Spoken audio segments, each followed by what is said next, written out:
조합제TV 시청자 여러분 안녕하십니까. 2021년 9월 18일 새벽 1시 46분입니다. 이틀 전에 국민의힘 임성호 대변인이 아주 묘한 논평을 냈습니다. 이재명 경기지사가 과거 자신의 조카가 저지른 살인사건의 1, 2심 변론을 맡아 감형을 주장한 것에 대해서 흉악범에 대한 엄격한 잣대는 자신의 조카에게는 적용되지 않는 것인가 라고 비판을 했습니다.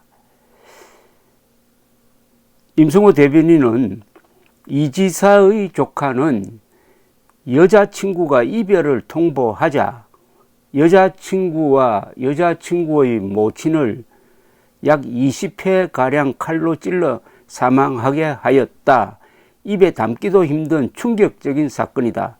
그런데 이 지사는 칼로 2명을 찔러 사망하게 한 자신의 조카를 변호하면서 조카가 충동 조절 능력의 저하로 심신미약의 상태에 있었다 라면서 감형을 주장했다. 그러면서 이렇게 이제 비판을 합니다.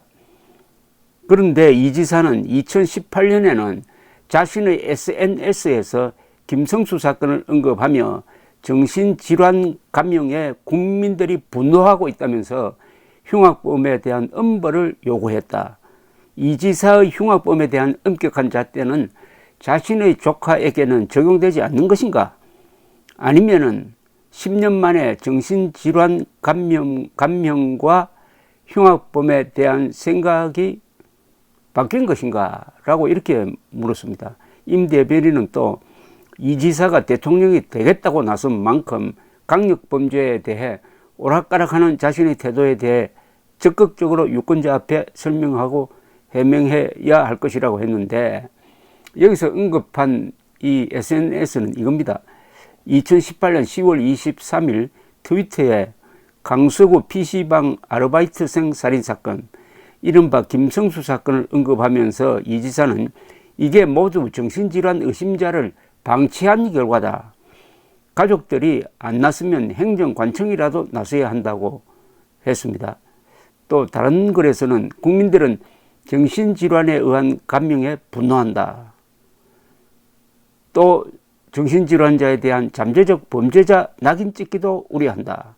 정신질환에 대한 책임 있는 관리, 적극 대응, 각별한 관심이 있었다면 살인도 분노도 우려도 없었을 것이라고 주장했는데, 이 국민의힘 이 논평이 보니까 3년 전에 이재명 지사 글을 새삼 거론한 것인데, 이를 통해서 이 조카의 범죄 사실을 알리고 동시에 이재명 지사의 모순적인 태도를 비판하기 위한 것으로 보입니다. 그런데 약간 느닷없다는 생각이 들었는데, 이걸 추적을 해보니까 이게 무슨 조카의 이 상당한 잔인한 살인사건이 알려지게 된 것은 이게 스토리가 있어요.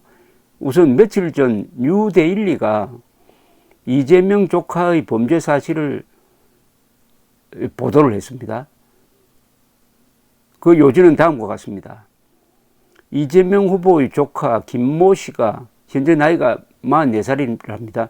살인을 저지른 것은 지난 2006년이었다. 이 뉴데일리의 보도입니다. 이재명 후보가 열린우리당 소속 성남시장 후보로 나섰다가 낙선한 때였다.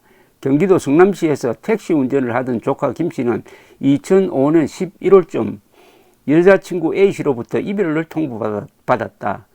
2003년부터 교제한 A 씨가 김 씨의 경제적 무능함, 학력 등을 문제 삼은 것이다.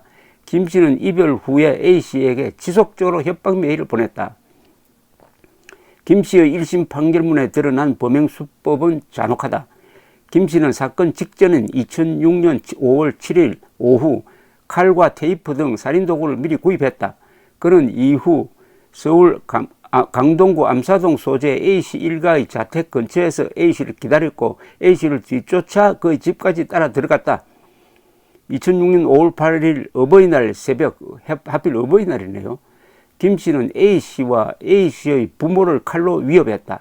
베란다로 도망간 A씨 부친은 5층 창문에서 뛰어내렸고 그 사이 A씨 모녀는 A씨 방에 숨었다. 김 씨는 곧바로 A씨 모녀가 숨은 방문을 부수고 강제로 열었고 A씨와 A씨 모친을 각각 19번, 18번씩 칼로 찔러 사망케 했다. A씨 부친은 목숨을 구했으나 중상을 입었다. 당시 김 씨의 변호인은 이재명 후보였다. 1심 판결문 및 법원 사건 진행 경과 등을 통해 확인한 결과 이재명 후보는 김 씨의 1, 2심 변호인이었다. 이 후보는 살인 및 살인 미수 혐의를 받는 김 씨에게 무기징역을 선고한 1심 결과에 불복 항소장을 제출했다. 이렇게 되어 있습니다. 그런데 이 대권 도전을 선언한 뉴데일리 보도에 의하면 이 후보는 지난 1일 자신의 페이스북에 강력범죄, 성범죄로부터 여성이 안전한 사회, 이재명은 합니다라는 제목을 올렸는데, 그러면은 이재명 지사는 과거에는 자기의 조카에 대해서는 이렇게 잔혹한 범죄를 저지른 데 대해서는 심신미약이라고 변호를 하고, 그러면서 또 한편으로는 이 정신질환자를 방치하면 안 된다는 주장을 하고, 이번에는 또 여성들을 강력범죄나 성범죄로부터 보호를 하겠다고 하니까 이거 도대체 어떻게 된 거냐, 이렇게 지금 국민의힘이 문제를 제기를 했는데, 이 사건은 여배우 김보선 씨가 이재명 지사로부터 들어서 알게 된 것인데,